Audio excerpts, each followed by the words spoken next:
Бүгін үкіметте премьер-министрдің бірінші орынбасары өңірлік даму министрі Бақытжан Сағынтаевтың төрағалығымен әлеуметтік ынтымақтастық пен әлеуметтік және еңбекті қарым-қатынастарды реттеу бойынша республикалық үшжақты комиссияның отырысы өтті.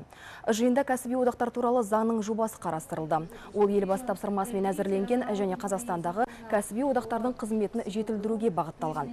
Отырыста қаралған жұмыс берушілердің қызметтерінің еңбек заңнамасына сәйкестігін сенім сертификаты негізінде өз еркімен декларацияланы енгізуді комиссия қолдады. Жиын қорытындысы бойынша ел үкіметі жұмысшылар мен жұмыс берушілердің республикалық бірлестіктері арасындағы бас келісімге өзгерістер енгізілді. Мәселен, 50 жастан асқан тұлғаларға еңбек жағдайын жасауға үлкен мән берілетін болады. Елбасы Қазақстанды әлеуметтік жаңғырту жалпыға ортақ еңбек қоғамына қарай 20 қадам атты бағдарламалық мақаласында кәсіподақ қозғалысы рөлінің маңыздылығын ерекше атап өтті. Бұл ретте кәсіптік одақтар туралы қолданыстағы заңда әлеуметтік әріптестік туралы түсінік жоқ екендігіне назар аударды. Қазіргі уақытта кәсіподақ қозғалысын жаңғырту жөніндегі шешуші қадамдарды қабылдау қажеттігі туындап отыр.